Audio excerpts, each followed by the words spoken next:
Namaste, this is Srinivas sir. You are watching Untold Botany. In this session, I am going to discuss Calvin cycle, which is a photosynthetic pathway, a part of dark reaction. Calvin cycle was discovered by Melvin Calvin in association with Benson. In honor to the discoverers, it is named as Kelvin-Benson cycle, otherwise Calvin cycle.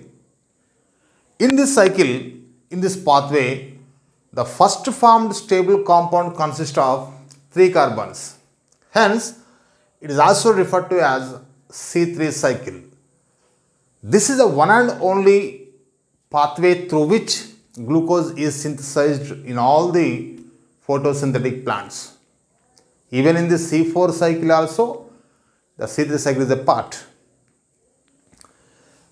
The C3 cycle is also called PCR, photosynthetic carbon reduction.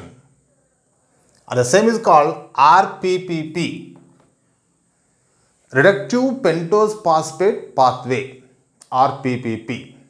And the same is called PPR, pentose phosphate reduction.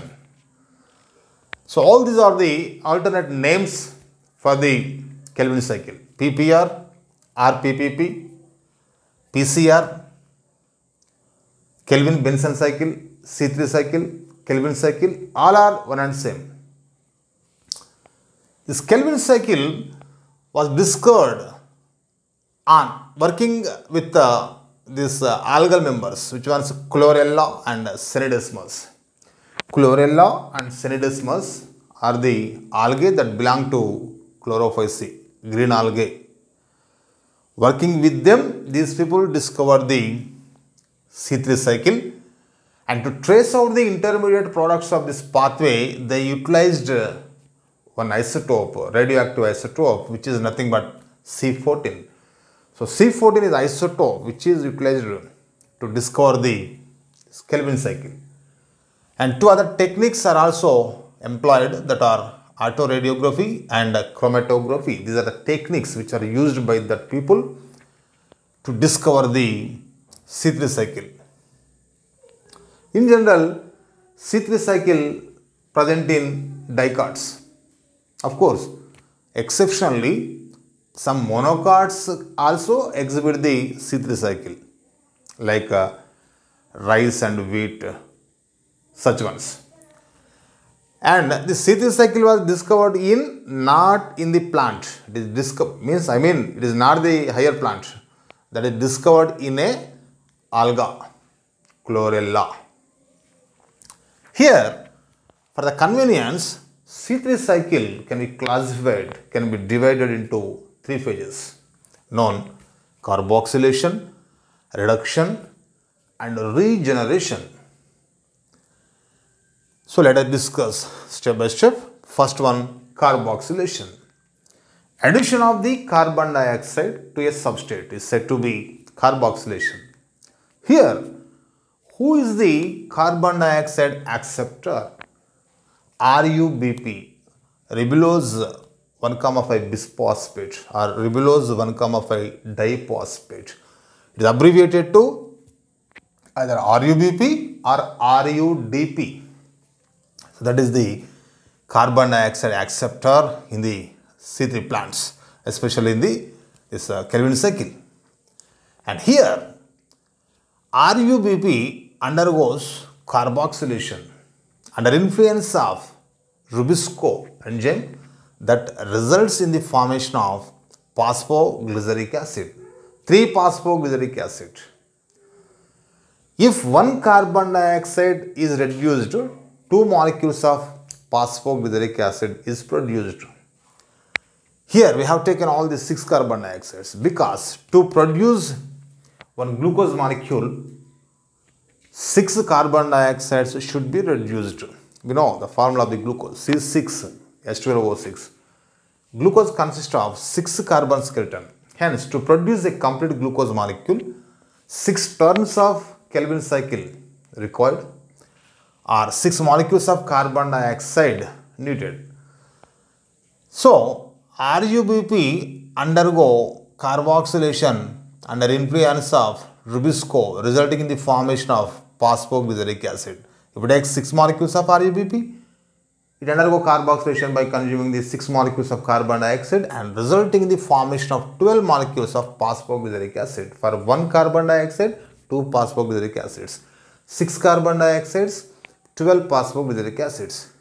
This reaction is called carboxylation, which takes place under influence of Rubisco enzyme, which requires magnesium divalent ions for its enzymatic activity as cofactor.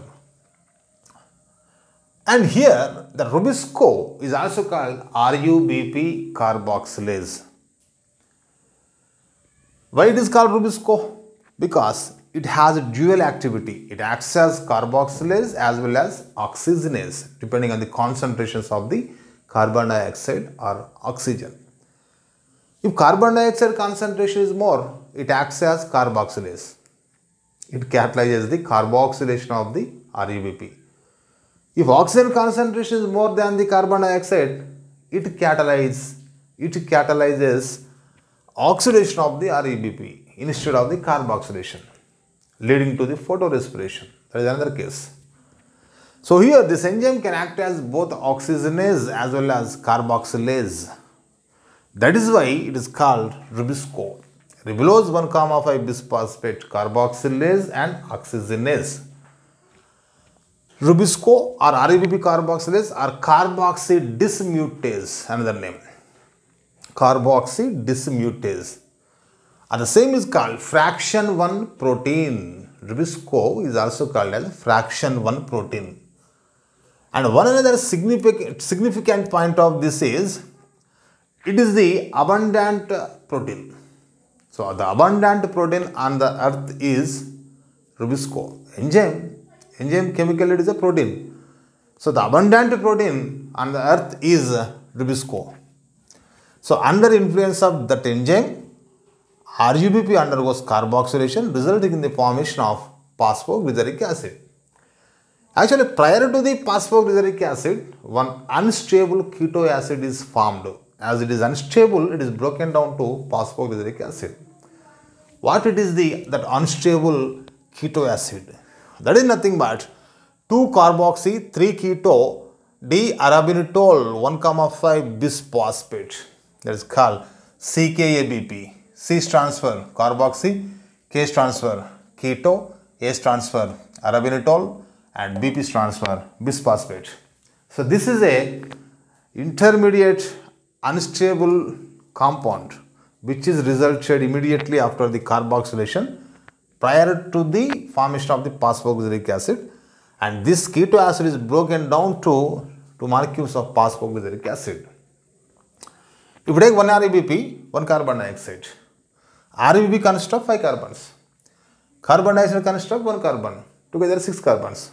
Other side, 2 moles of PGA resulted. Each PGA consists of 3 carbons, 2 into 3, 6 carbons, balanced. If you take 6 molecules of RUBP, that results in the formation of 12 molecules of glyceraldehyde, 12 molecules of phosphoglyceric acid.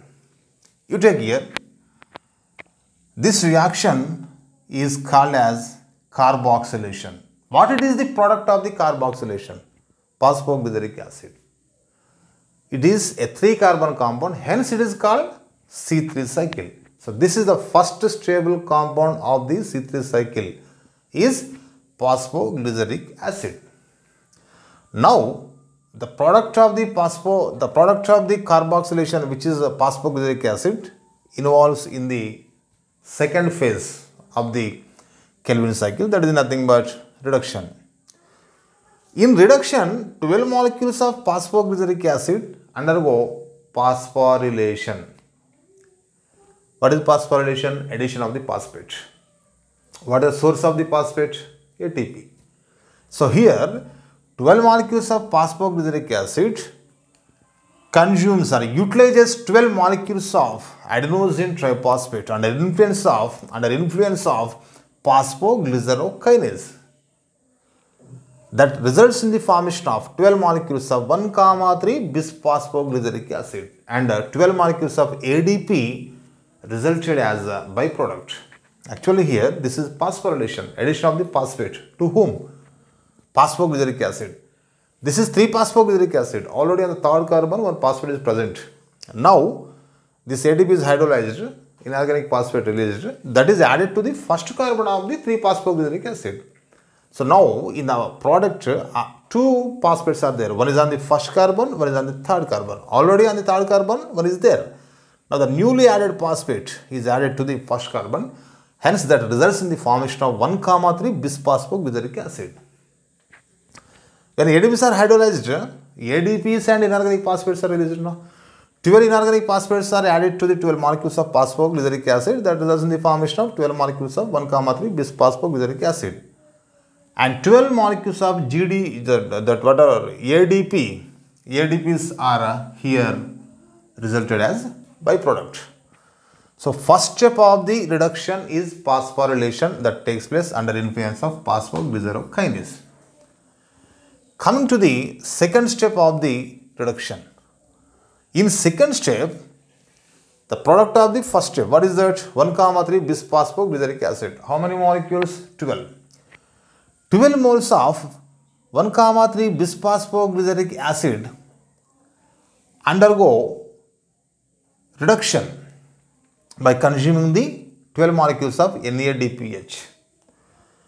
Under influence of glyceraldehyde 3-phosphate dehydrogenase enzyme, it undergo reduction that results in the formation of 12 molecules of glyceraldehyde 3-phosphate. And here NADPH are oxidized to NADP plus, which will be resulted as byproduct here. And the phosphates which we added in the above reaction on the first carbon, that are removed, 12 phosphates. So first reaction of the reduction phase is phosphorylation that takes place under influence of phosphoglycerokinase. 12 ADPs are consumed. 12 ADPs are consumed for 12 molecules of phosphoglyceric acid. For each phosphoglyceric acid, 1. For 12, 12. If 1 carbon dioxide is reduced, 2 molecules of phosphoglyceric acid is produced.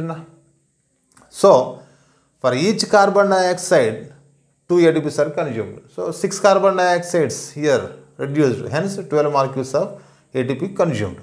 And second reaction is reduction reaction, where NADPH are utilized. So, after the utilization of NADPH, the resultant is glyceraldehyde 3-phosphate. Glyceraldehyde 3-phosphate is the compound which is resulted due to after assimilation. Assimilation means after usage of this assimilatory power, that ATP and this NADPH, all this. So here at the end, as end product of this reduction phase, we got 12 molecules of glyceraldehyde 3-phosphate as main product and 12 molecules of NADP plus and 12 molecules of H2PO4 as byproducts. So here our interest is on glyceraldehyde 3-phosphate or phosphoglyceraldehyde. How many molecules? 12 molecules. For 6 carbon dioxides, 12 molecules. For 1 carbon dioxide, 2 molecules. Now, out of this 12, 2 involve in the glucose, because each glyceraldehyde 3-phosphate consists of 3 carbons. One glucose consists of 6 carbons. So, how many glyceraldehyde 3-phosphates can form one glucose is the question. It is 3 carbon compound, whereas the glucose is 6 carbon compound. So, such 2 3 carbon compounds can form one glucose. So, 2 molecules of glyceraldehyde 3-phosphate involves in the synthesis of the glucose. For the synthesis of the glucose, these 2 are exported into the cytoplasm. So, this is called net gain. So, net gain is 2 that are exported into the cytoplasm and that involve in the synthesis of the glucose. So, what is the fraction of glyceraldehyde 3-phosphate that involves in the synthesis of the glucose? That is 1/6. How can we get this? 2 out of 12 are involving in the synthesis of glucose. 2 by 12, that is equal to 1 by 6. So the fraction of glyceraldehyde 3-phosphate that involves in the synthesis of the glucose or that is exported into the cytoplasm is 1 by 6. So what about the remaining 10 molecules of glyceraldehyde 3-phosphate? Out of 12, 2 are consumed here for the synthesis of the glucose molecule. The remaining 10 are there now. The remaining 10, they involve in the RUBP regeneration, that is the third phase of the Calvin cycle. RUBP is the carbon dioxide acceptor. Here you can see this. So RUBP always it should be regenerated for the continuation of the Calvin cycle, because to produce one glucose molecule, 6 molecules of carbon dioxide should be reduced. So to reduce one carbon dioxide, 1 turn of Calvin cycle is required. If 1 turn of Calvin cycle occurs, only 2 phosphoglyceric acids are resulted.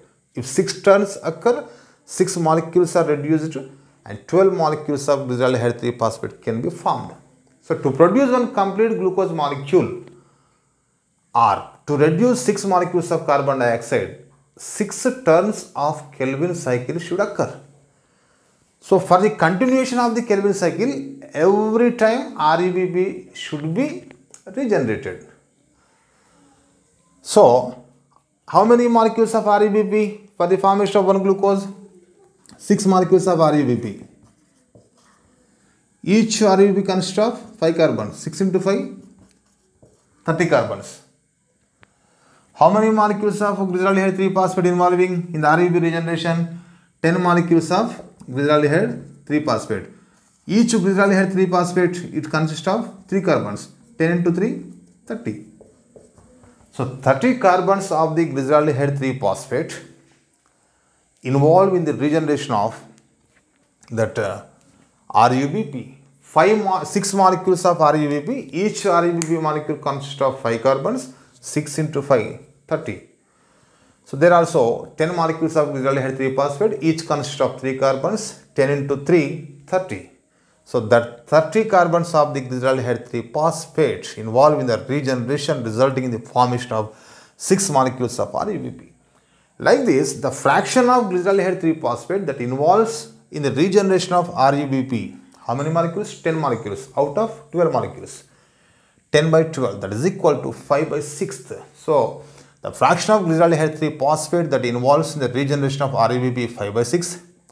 The fraction of glyceraldehyde 3-phosphate that involves in the synthesis of the glucose is 1 by 6. Otherwise, here 2 molecules of glyceraldehyde 3-phosphate involves in the synthesis of the glucose, and here 10 molecules of glyceraldehyde 3-phosphate involves in the formation of or in the regeneration of 6 molecules of RUBP. Okay, coming to the synthesis of glucose. The glyceraldehyde 3-phosphates exported into the cytoplasm, 2. Of the 2, one is converted to DHAP, dihydroxyacetone phosphate. Glyceraldehyde 3-phosphate, dihydroxyacetone phosphate. Both they are the isomers. They have same molecular formula. The difference is structural difference. The glyceraldehyde 3-phosphate consists of aldehyde group, whereas the dihydroxyacetone phosphate consists of keto group. That is the difference. Under influence of triose phosphate isomerase, glyceraldehyde 3-phosphate is converted to dihydroxyacetone phosphate. Now, a molecule of glyceraldehyde 3-phosphate and a molecule of dihydroxyacetone phosphate, they condenses, resulting in the formation of fructose 1,6 bisphosphate under influence of aldolase enzyme.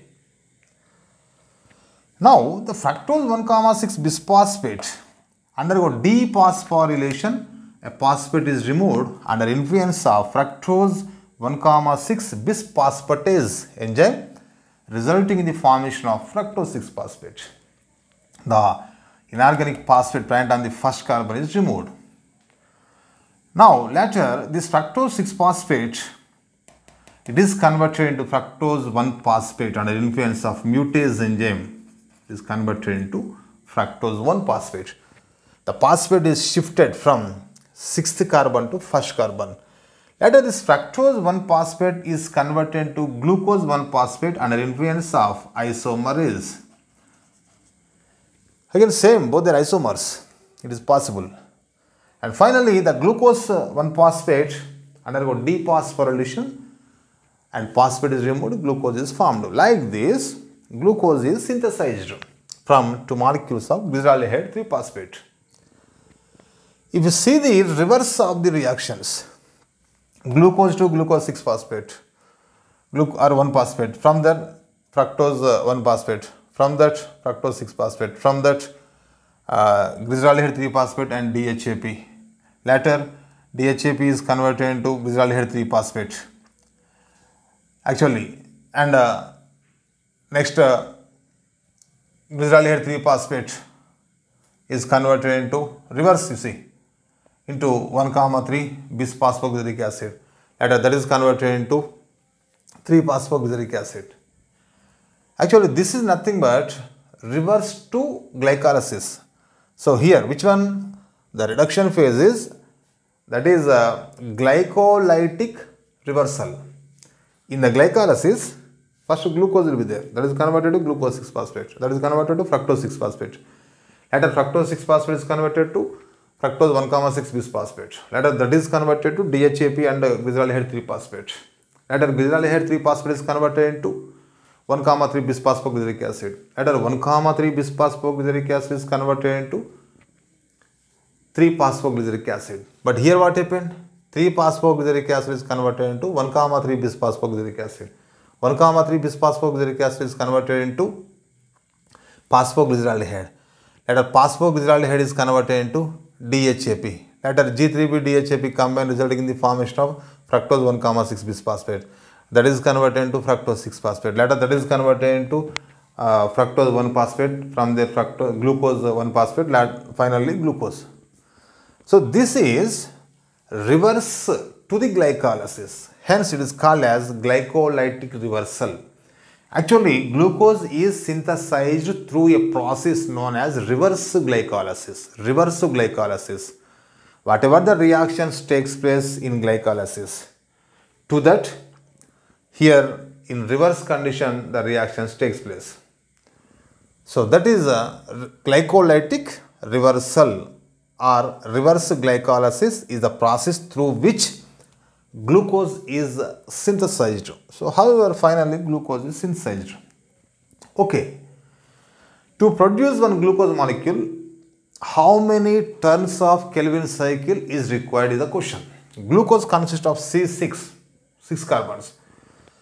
So, 6 molecules of carbon dioxide is needed. So, 6 molecules of carbon dioxide should be reduced to produce one complete glucose molecule. Then, for the reduction of 1 carbon dioxide, how much energy is needed? Assimilatory power. What is assimilatory power? ATP and NADPH together constitute assimilatory power. The term was given by Arnon. And here, for the reduction of 1 molecule of carbon dioxide, or for the occurrence of 1 turn of Kelvin cycle, or for the production of 1/6 part of the glucose, how much assimilatory power is required? 3 ATPs are needed, 2 NADPH are needed. Actually, you suppose here only 1 RUBP is there reacting with 1 carbon dioxide, resulting in the formation of only 2 molecules of phosphoglyceric acid. So, everywhere here also 2 ATPs only needed, here 2 NADPH only needed. Means for every carbon dioxide we need, for the reduction, we need 2 ATPs and 2 NADPH. But here I have written for the reduction of 1 carbon dioxide, 3 ATPs I have written. Only 2 ATPs here consumed, and the remaining one is consumed in the regeneration of RUBP. In the regeneration of RUBP, for every molecule of RUBP that is regenerated, 1 ATP is required. So 2, here 3 I have written, of that 2 are required for the reduction phase. The remaining one is required for the regeneration phase. Like that, 3 ATPs are required. And here 2 NADPH. Where the 2 NADPH? Here itself. For the reduction of the bis-phosphoglyceric acid. Here, two molecules are there now. If you take only one carbon dioxide, 2 phosphoglyceric acids are resulted. Later, 2 1,3 bis-phosphoglyceric acids are resulted. Later, that 2 1,3 bis-phosphoglyceric acids are reduced by using 2 NADPH. So, for one carbon dioxide, for the reduction of one carbon dioxide or for the occurrence of one Kelvin cycle or for the production of 1/6 part of the glucose, we need 3 ATPs, 2 NADPH. Of these 3 ATPs, 2 ATPs are consumed for the reduction and the remaining 1 ATP is consumed for the regeneration, which will be discussed later. And 2 NADPH are consumed for the reduction phase itself. In the reduction phase itself, these two are consumed. Okay. If one carbon dioxide is reduced, complete glucose molecule not produced. Only 1/6 part of the glucose is produced. So, to produce complete glucose molecule, 6 carbon dioxide should be reduced.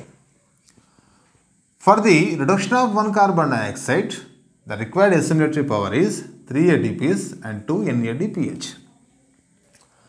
For the reduction of 2 carbon dioxides, if 2 carbon dioxides are resulted, 2/6 part of the glucose is produced. So, for the reduction of 2 carbon dioxides or for the occurrence of 2 Kelvin cycles or for the production of 2/6 part of the glucose, we need 6 ATPs, 4 NADPH. So, one assimilatory power unit is 3 ATPs, 2 NADPH. For the reduction of 2 carbon dioxides, 2 into 3 ATPs, 6 ATPs, 2 into 2 NADPH, 4 NADPH, 4 NADPH, like this. For the reduction of 3 carbon dioxides into 3/6 part of the glucose or for the occurrence of the 3 Kelvin cycles, how much assimilatory power is required? 3 into 3 ATPs, 9 ATPs, 3 into 2 NADPH, 3 into 2 NADPH, 6 NADPH. Like that, for the reduction of 4 molecules of carbon dioxide into 4/6 part of the glucose or for the occurrence of 4 Kelvin cycles, 4 into 3, 12 ATPs, 4 into 2, 8 NADPH. Like that, for the reduction of 5 molecules of carbon dioxide into the 5/6 part of the glucose or for the occurrence of 5 Kelvin cycles, how much assimilatory power is required? 5 into 3, 15 ATPs and 5 into 2, 10 NADPH. Like that, to reduce 6 molecules of carbon dioxide. If you reduce 6 molecules of carbon dioxide, 1 molecule of glucose is produced. So, for the production of a complete glucose molecule or for the reduction of 6 molecules of carbon dioxide or for the occurrence of 6 Kelvin cycles, how much assimilatory power is required? 6 into 3 ATPs, 18 ATPs,